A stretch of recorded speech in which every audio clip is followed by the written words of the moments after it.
Bismillahirrahmanirrahim. Assalamualaikum warahmatullahi wabarakatuh. Hadirin yang dirahmati Allah, beberapa hari lagi kita akan masuk bulan suci Ramadan. Subhanallah. Mudah-mudahan Allah SWT memanjangkan umur kita dan membuat kita bisa menikmati segala hidangan Allah di bulan suci Ramadan. Dan saya ingin menyapa pemirsa semua yang punya masalah, punya keinginan, punya dosa. Berbahagialah saudara, karena begitu masuk bulan puasa, maka seluruh keinginan saudara, hajat saudara, dosa saudara, mudah-mudahan Allah SWT akan hadir di tengah-tengah saudara dengan segala fadilah dari bulan puasa. Kita masuk kepada khataman kita di ayat ke-113 surah An-Nisa. Ini sudah saya tuliskan pemirsa, saudara tinggal mengikuti saja. Senjata saya sekarang kapur nih. Kayak zaman dulu ya, zaman masih SD. Apa deh. Ayo kita a'udzu. Kita bismillah, kita khatamkan Quran, masuk surah An-Nisa ya. Surah An-Nisa ayatnya ayat 113. Ini ayat cantik sekali pemirsa. Nanti saya jelaskan ya sedikit sebelum kita masuk ke bab tentang puasa. A'udzu billahi minasyaitonir rajim. Walaula fadlullahi alaika wa rahmatuhu. Kalaulah bukan karena keutamaan dari Allah, kelebihan dari Allah atas engkau wahai Muhammad dan rahmatnya, lahammat ta'ifatum minhum ayyudilluka wa ma yudilluna illa anfusahum wa ma yadurrunaka min syai'in wa anzalallahu alaikal kitaba wal hikmata wa 'allamaka ma lam takun ta'lam wa kana fadlullahi alaika azima. Saya ulang sekali lagi ya.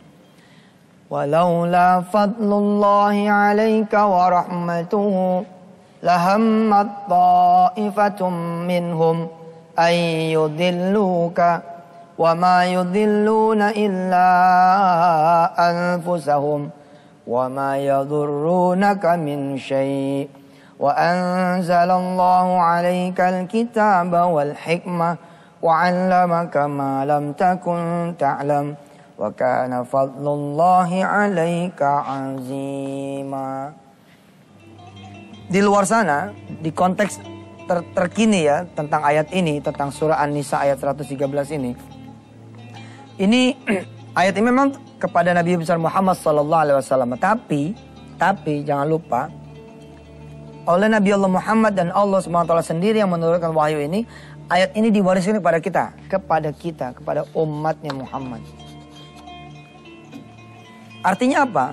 Kondisi yang terjadi di dalam ayat ini sepenuh-penuhnya akan terjadi juga pada kita semua. Percayalah bahwa musuh-musuh kita ini banyak sekali. Belum bicara tentang kapitalis, sekularis ya. Ada yang Masya Allah pemerintah anggap baik, yang belum tentu menurut Allah itu baik. Contoh yang pemerintah anggap baik apa? Penyebaran kondom gratis misalkan. Itu menurut pemerintah baik. Ya untuk tujuan yang baik. Tapi jangan lupa tujuan yang baik itu harus dilaksanakan dengan cara-cara yang baik. Tidak cukup dengan tujuan dan niat baik. Tapi harus apa? Harus caranya juga baik. Kalau kemudian menimbulkan kemadharatan yang lain, harusnya tidak boleh gitu. Tapi ketika kita sebagai katakanlah masyarakat harus berbaik sangka, harus kemudian terpaksa nurut, kemudian atau menerima, don't worry. Nih, bekalin saja anak kita dengan di sini nih. Wa anzalallahul kitaba. Nah ini, wa anzalallahu alaikal kitaba wal hikmata wa 'allamaka ma lam takun ta'lam. Nah, Allah mengatakan pada kita semua, jangan takut, semua nggak akan kena anak-anak kita. Asal apa? Asal kemudian turunlah kitab itu dan hikmah kepada anak kita. Kalau kita bentengin anak kita dengan Quran, maka insya Allah anak kita ini tidak akan kena pengaruh apapun. Ya, internet begitu hebatnya misalkan, gerakan babo-babo, tapi kita jaga anak kita dengan kitab, dengan hikmah, dengan sunnah-sunnah Rasulullah SAW, maka tidak akan kena buat kita. Di sini nih, wa ma yudilluna illa anfusahum. Mereka akan hancur sendiri kalau main-main. Coba ya, saya kalau jadi PT yang menyebarkan kondom gratis, ngeri saya mah. Saya punya usaha nih, A, B, C. Jalan nih, gara-gara gue dapet tender yang D, dan D ini subhat, D ini malah menjurus kepada sesuatu yang haram, maka keuntungan saya di A, B, dan C itu bisa hancur. Padahal ini mungkin nilainya 24 miliar. Lalu keuntungan saya yang sudah diproyeksikan buat 2012, katakanlah insya Allah misalkan 1 T. Nih, lihat. Wa ma yudilluna illa anfusahum. Ini 3 ini bakalan hancur, sedangkan D ini juga nggak bisa dinikmatin. Apalagi umpama ya saudara misalkan bakalan merugikan satu orang beriman. Ya ini kan cerita Muhammad nih. Muhammad digangguin, digodain, diserang dari segala arah. Tapi Allah menjamin. Allah menjamin. Dengan apa? Dengan fadlullah dan rahmatnya. Dengan bantuan dari Allah ini gak bakal nih. Lahammat ta'ifatum minhum ayyudilluka wa ma yudilluna illa anfusahum wa ma yadurrunaka min syai'in. Gak bakal kena apa-apa. Ada seorang datang kepada seorang kakek yang cucunya hidup bersama dia. Lalu dibilang sama si kakek ini, "Kek, ini anak ini biar jadi pengusaha aja, ntar sama saya usahanya. Kita bisnis apa? Bisnis properti lah. Memang kita butuh jaminan dari kakek. Ini akan ditolong oleh Allah. Wa ma yudilluna illa anfusahum." Enggak bakalan dia kena kecuali mereka sendiri yang kena. Wa ma yadurrunaka min syai', dan tidak akan kena sama sekali. Ini surah An-Nisa yang sedang kita khatamkan hari ini.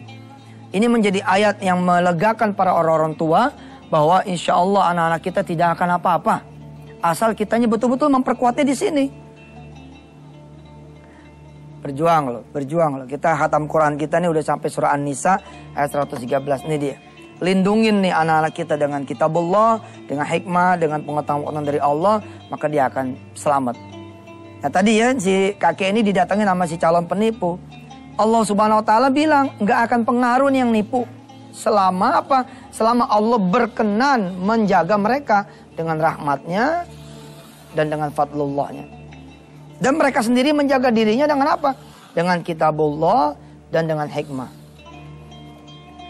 Subhanallah, sama Allah Subhanahu wa taala itu sertifikat yang tadinya gampang dicari, susah dicari. Susah banget dicari, nggak ketemu-ketemu. Begitu udah ketemu si cucu bilang, udah keburu ditangkap kayak semalam orangnya. Udah ditangkap dulu orangnya. Dan kalaupun jadi ketipu, sertifikat ini keambil sama si anak ini, oke? Ya. Allah bilang, "Wa ma yadurrunaka min syai'." Belum sempet ini kepake udah dipulangin sama polisi. Ini ya kayak bener ya, ini punya bapak ya. Bener punya saya, enggak sempet kepake. Tapi siapa kemudian kalau kemudian rencana jahat orang, rencana kemudian salah, ya ada jahat, ada salah, kena, yakni ketika kita tidak berhak mendapatkan pertolongan Allah dan rahmatnya, dan tidak berhak pula kemudian Quran itu menjaga kita karena tidak ada. Inilah dia hataman Quran kita yang nyampe surah An-Nisa 113. Habis ini kita langsung masuk ke bab puasa. Silakan.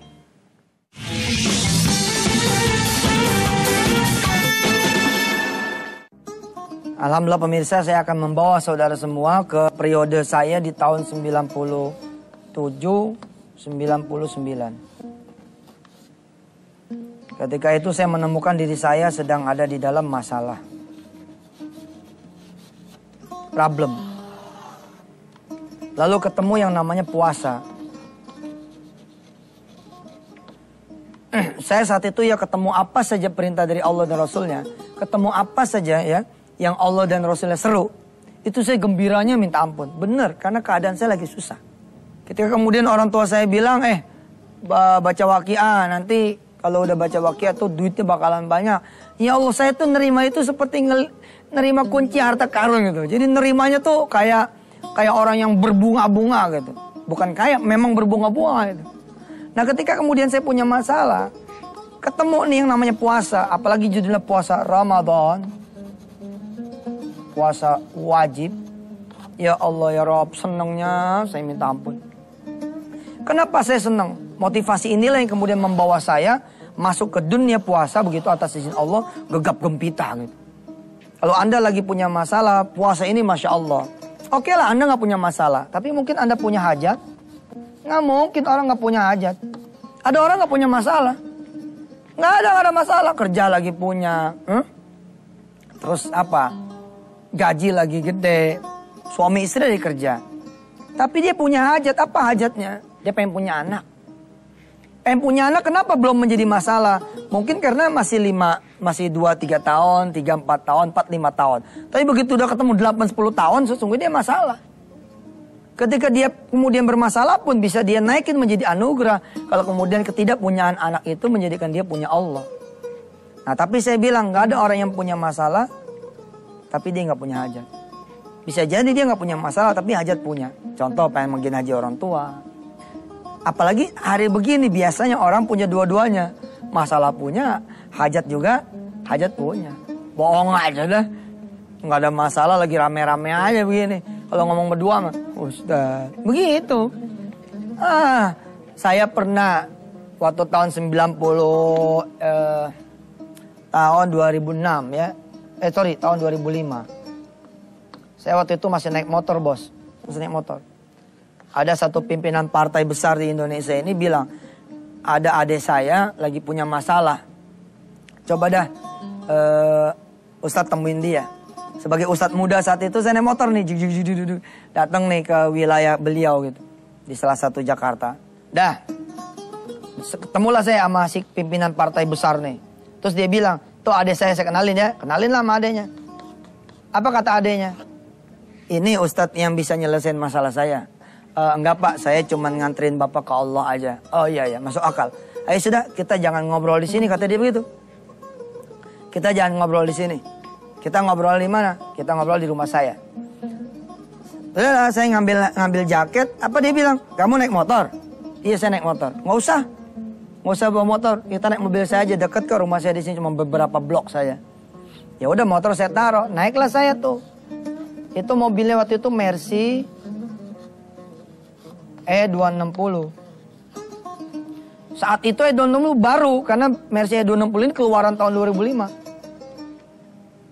Duduklah saya di dalam Mercy dia, jebret. Dalam hati saya bilang begini, gila ya, yang konselingin naik motor, yang dikonselingin naik Mercy. Gue bilang, ini masalah siapa nih?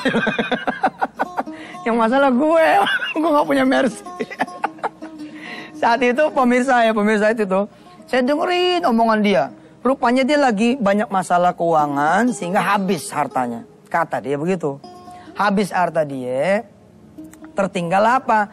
Tertinggal Mercy ini. Jadi udah mau belok ke rumahnya nih, udah mau belok ke gang dia. Dia bilang begini, itu udah mau nyampe saya. Kita udah mau nyampe. Dek, tinggal mobil inilah yang saya punya. Saya bilang, gila nggak tinggal mobil ini yang saya punya? Saya bilang, Pak, saya naik motor loh Pak. Udah, begitu belok dia ngingetin saya. Oh iya lupa saya. Masih ada sih duit cash saya, tapi tinggal 1,7 miliar. Tinggal 1,7 miliar, saya dengernya mau pingsan saat itu. Gue aja yang ngantongin itu 30.000 waktu itu. Dia bilang gue tinggal 1,7 miliar. Lumayan dah. Begitu masuk ke rumahnya ternyata Masya Allah ada Vito, Mercy Vito tuh. Ada kemudian Kijang, apa segala macam. Istrinya pulang nih bawa mobil. Saya bilang gini, oh itu istri bapak pulang. Enggak, itu pembantu saya dari pasar. La ilaha illallah Rasulullah. Masih punya semua. Akhirnya saya langsung balik, langsung pulang. Saya bilang apa? Pak, masalah bapak udah ketahuan sekarang. Apa kira-kira masalah saya? Bapak kurang syukur. Assalamualaikum. Iya kurang syukur lah. Ala Mercy 20, duit masih ada 1,7, rumah masih 2. Masya Allah. Pembantunya pakai Kijang. Nah kita pakai motor waktu itu. Nah ini dia. Kadang-kadang orang nggak tahu dia punya masalah. Masalah dia apa? Mungkin masalah dia kurang ilmu, kurang bersyukur segala macam. Nah ini kita akan pelajari di segmen 3. Insya Allah mudah-mudahan Allah menyampaikan kita pada ilmunya. Amin. Ya Allah ya Rabbal Alamin.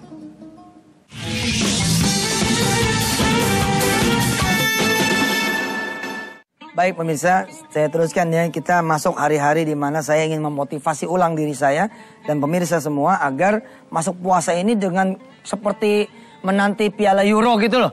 Seperti menanti Piala Dunia, World Cup. Seperti itulah kita menanti datangnya puasa dengan hati gembira. Kalau saudara tahu apa yang akan terjadi, apa yang datang nih bulan puasa, isinya apa? Oh, saudara akan benar-benar gembira. Seperti saya dulu, saya tahun 97, 99, Masya Allah. Gembiranya namanya puasa tuh, Masya Allah, betul deh. Saya ingat kok, waktu periode 97-99 itu 3 kali puasa, air mata saya nangis, netes, 3 kali puasa nih 99. Ini tahun-tahun dimana saya nggak bisa pulang, nggak ketemu sama orang tua, nggak bisa nengokin adik saya. Iya. Statusnya pelarian, Masya Allah. Kadang-kadang bersyukurlah saudara semua. Biar kata susah, biar katanya punya banyak masalah, tapi bisa sembarang aja mesen es kelapa. Betul. Jangan sampai saudara seperti yang tadi saya ceritakan. Jadi sebenarnya dia nggak punya masalah apa kecuali dia tidak menjadi hambanya yang bersyukur. Oke lah, Anda bilang Anda punya masalah, Anda nggak punya anak. Tapi lihat di tempat yang lain. Ada perempuan-perempuan yang bahkan tidak punya suami kok. Dia bukan cuma tidak punya anak, tapi tidak punya suami. Artinya apa? Ketika kita bawa kepada syukur, akhirnya tetap aja kita bersyukur gitu. Subhanallah ya, biar kata nggak punya anak, tapi kita punya suami gitu. Terus suami ingetin, iya saya suami ketiga nih, iya bang, abang suami ketiga. 3 kali berarti dia punya suami. Saudara-saudara mati Allah, jangan lupa loh, mulai malam ini saya hadir lagi di tengah-tengah saudara jam 9 malam. Ya, masih di Antv, alhamdulillah. Kita ngaji 2 kali nih, mulai hari ini. Pagi kita subuh ngaji, termalam kita ngaji jam 9, insya Allah. Dan nggak pakai papan tulis kali ntar malam. Apa masih pakai? Ntar aja lihat gimana ntar ya. Jam 9 jangan kemana-mana. Ya. Saudara-saudara yang dirahmati Allah, nih. Saya saat itu punya masalah, saya punya hajat. Dan saya memastikan tidak ada di antara saudara yang tidak punya masalah dan tidak punya hajat. Pasti punya. Kalau punya masalah banyak, menyambutlah ente puasa dengan gegap gempita. Apalagi saya kasih tahu yang ketiga. Boleh jadi Anda tidak punya masalah, boleh jadi Anda tidak punya hajat, tapi Anda punya yang namanya dosa. Udah pasti dah tuh. Ya. Ini dosa ini sekarang bertambah-tambah, tahu nggak? Lu tahu nggak sekarang ada dosa apa yang paling masyhur sekarang? Tahu nggak dosa apa? Paham nggak pemirsa? Ada dosa sekarang yang tahun-tahun ini lagi jadi hits, lagi jadi populer, lagi jadi tren. Dosa ini nih close up di sini. Dosa, dosa apa nih? Dosa jempol. Lu twitteran bikin dosa. Bebek bikin dosa, kerjaannya ngomongin orang, ngegosip, bercanda-bercanda yang di luar apa. Nah itu dia, ini ada dosa jempol nih sekarang nih. Gibah nasional isinya tuh di Twitter, di bebek, di Facebook. Betul, ini gibah nasional banyak loh. Belum ketahuan siapa yang benar, siapa yang salah. Cuman karena diberitain, kita langsung menjudge. Wah itu tuh bapak, ya udah ikut dosa deh kita. Bukannya jadi doa nasional, ya akhirnya menjadi dosa nasional. Ini hati-hati loh pemirsa. Nah, berbahagialah orang-orang yang punya dosa banyak di jempolnya. Ya, kenapa? Karena nih, bulan puasa ini isinya juga tentang dosa.